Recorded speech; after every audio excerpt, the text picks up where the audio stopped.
बिस्मिल्लाहिर्रहमानिर्रहीम। अस्सलाम वालेकुम नाज़रीन, मैं हूं जमशेद अंसारी। नाज़रीन, आज की वीडियो में हम बात करेंगे अहमद नूरानी की जानिब से जनरल आसिम सलीम बाजवा साहब पे लगाए गए इल्ज़ामात के बारे में। तो नाज़रीन, आप जानते हैं कि अहमद नूरानी जो कि एक सहाफ़ी है, उन्होंने गैर मारूफ वेबसाइट फैक्ट फोकस पे चंद दस्तावेज़ात शेयर की हैं और उन दस्तावेज़ात के ज़रिए उन्होंने जनरल आसिम सलीम बाजवा जो कि चेयरमैन CPAC अथॉरिटी है को टारगेट किया है। मैं उस स्टोरी की तफसील और जुज़ियात में नहीं जाना चाहता नाज़रीन, लेकिन उस स्टोरी का जिस्ट ये है, पूरा खुलासा और पूरी कहानी उसकी ये है कि जैसे जैसे जनरल आसिम सलीम बाजवा साहब को फ़ौज में प्रमोशन मिलती रही, वैसे ही इन पैरेलल उनकी अहलिया और भाइयों के असासों और कारोबारों में इजाफा होता गया। ये पूरी कहानी है उस स्टोरी की नाज़रीन। तो आगे बढ़ने से पहले नाज़रीन, मैं आप लोगों की खिदमत में चंद फैक्ट्स पेश कर दूं, और वो ये कि अहमद नूरानी साहब का जो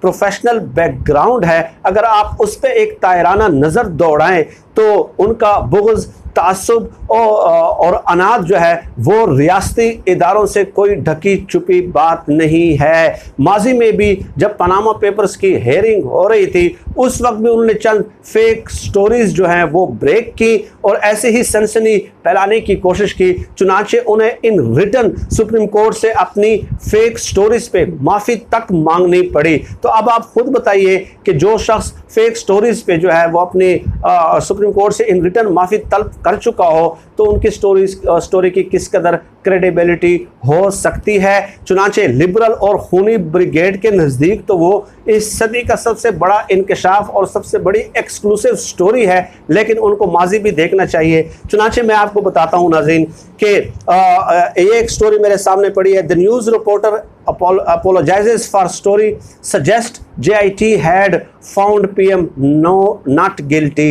13 जुलाई 2017 डॉन न्यूज़पेपर की स्टोरी है कि जो अहमद नूरानी है, उन्होंने सुप्रीम कोर्ट से माफ़ी तलब कर ली है अपनी इस खबर पे, इस एक्सक्लूसिव स्टोरी पे, कि उन्होंने ये कहा था कि JIT जो बनाई गई थी नवाज शरीफ साहब की करप्शन की तहकीकात के लिए, उन्होंने नवाज शरीफ साहब के ख़िलाफ़ किसी किस्म की बेज़ाब्तगी साबित नहीं की। ये अहमद नूरानी साहब ने कहा था, लेकिन फिर बाद में उन्होंने माफ़ी मांग ली कि ये खबर मेरी गलती। तो अब इनकी वफ़ादारियाँ और हिमायत किस तरफ है, ये बात आप खुद समझ सकते हैं। और आगे जाके नाज़रीन, इन्होंने एक और इल्ज़ाम लगाया। Supreme Court issues another contempt notice to Jang group for false attribution accused in their July 6 story falsely attributed Apex Court as directing ISI to look after affairs of JIT।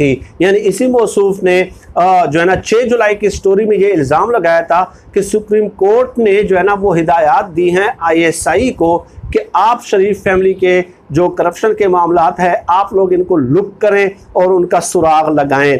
तो उस पर भी उन्होंने सुप्रीम कोर्ट से माफ़ी मांगी नाज़रीन। और आगे चले नाज़रीन, इससे भी ख़तरनाक बात यह है कि अहमद नूरानी साहब का ये ट्वीट है कि 2 JIT members were in fact working for raw. 2 JIT members जो है वो रॉ के लिए काम कर रहे थे। आज आप बताइए कि ये जो उनका अपने लिखे हुए ट्वीट्स हैं अहमद नूरानी साहब के, ये ट्वीट है 5 अप्रैल 2018 का, अहमद नूरानी साहब का 5 अप्रैल 2018 का। तो अब वो JIT मेंबर्स पे रॉ के लिए काम करने का इल्ज़ाम लगा रहे हैं। लेकिन मैं यही तो कह रहा हूँ ना कि अहमद नूरानी साहब का अपना ही लिखा हुआ उनके गले पड़ चुका है। आज अगर लोग उनको मुल्क दुश्मन या गद्दार कह रहे हैं, तो मैं इस इक़दाम की हिमायत कभी भी नहीं करता नाज़रीन, एक कुफर के फतवों के और एक गद्दारी के इल्ज़ामात की। लेकिन मैं ये कह रहा हूँ कि इन लोगों ने खुद ये ट्रेंड, ये उसूल तय कर दिए हैं कि जब शरीफ फैमिली के ख़िलाफ़ कोई भी इदारा, कोई भी JIT जो है अगर वो तहकीकात करती है, तो ये लोग उसको रॉ का एजेंट कह देते हैं। तो आज इन लोगों को इस बात पे बुरा नहीं मनाना चाहिए। और मैं देख रहा हूँ कि इनकी हिमायत में बड़े बड़े अरस्तु और सुकरात और बुकरात मैदान में आ चुके हैं, और वो कहते हैं कि जी एक स्टोरी की बुनियाद पे आपने इनको रॉ का एजेंट कह दिया। तो भाई ये उसूल आप लोगों ने खुद तय किया है, और वही उसूल जो है वो मुकाफ़ात अमल बन के जो है ना अब आपके गले पड़ रहे हैं। तो आप ये ट्रेंड सेट न करते।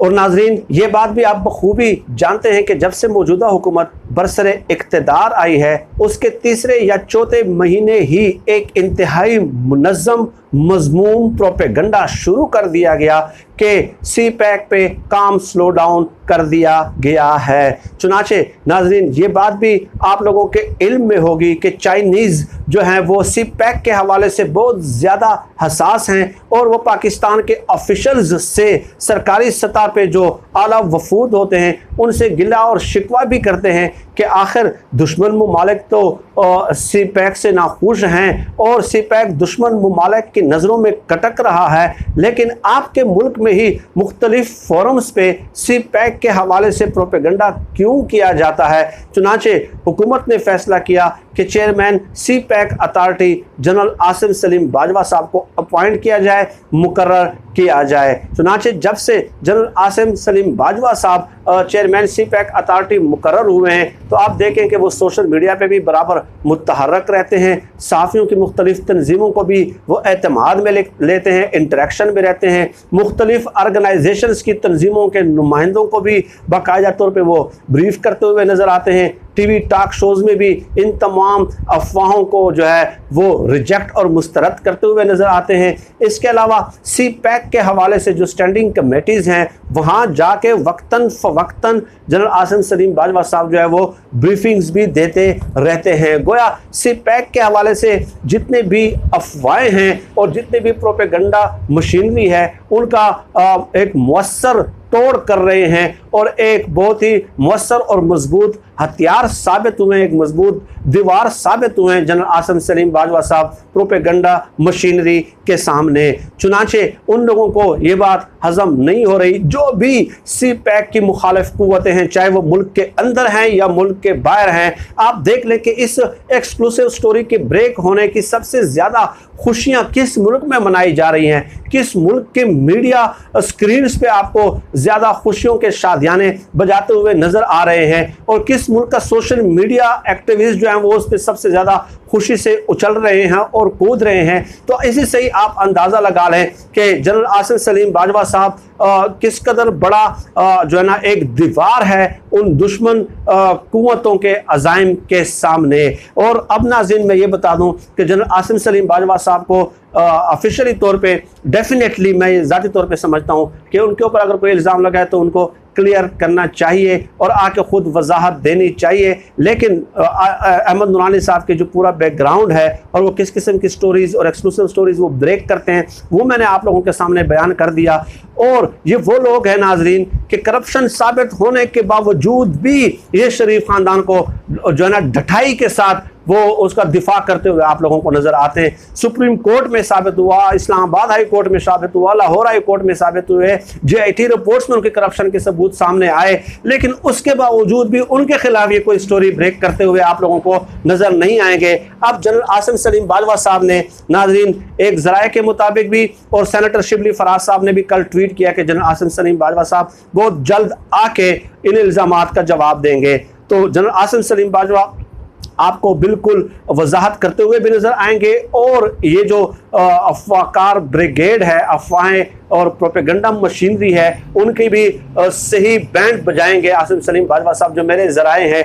और उन्होंने ये फैसला किया है और ये गुफ्तगू की है कि एक शख्स और एक इदारे के तासुब में, बुग़्ज़ में और अनाद में ये लोग अपने मुल्क का मुस्तक़बिल दाव पे लगा रहे हैं। ये बातें भी जनरल आसिम सलीम बाजवा साहब ने की हैं कि यानी अब मेरी दुश्मनी में आप जो $62 बिलियन का जो एक बहुत बड़ा प्रोजेक्ट है सी पैक, जो किसी भी तरह भारत को और अमेरिका को या हमारी दुश्मन कुव्वतों को बर्दाश्त ही नहीं हो पा रहा, तो आप मेरी उस आड़ में जो है ना आप उस जो प्रोजेक्ट को मुझको निशाना बना के और मेरे तासुब में आप उस प्रोजेक्ट को तो खुदारा निशाना न बनाएं जो कि दुश्मन कुव्वतों का एजेंडा है और उनका मज़मूम और इरादा और अज़ाइम है। चुनाचे जनरल आसिम सलीम बाजवा आज तक खामोश थे।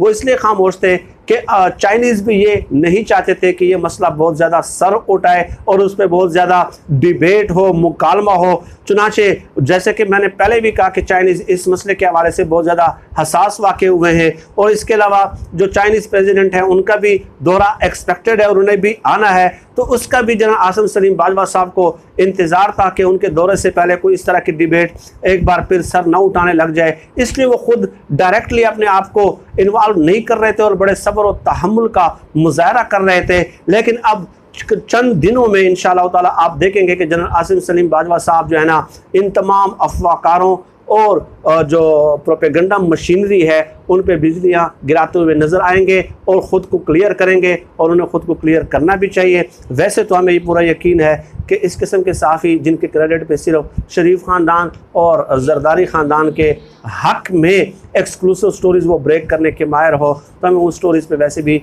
मैं उसको काबिल एतबार नहीं समझता। आज के लिए इतना ही। आप सब लोग अपना बहुत बहुत ख्याल रखिएगा। पाकिस्तान जिंदाबाद। अल्लाह हाफ़िज़।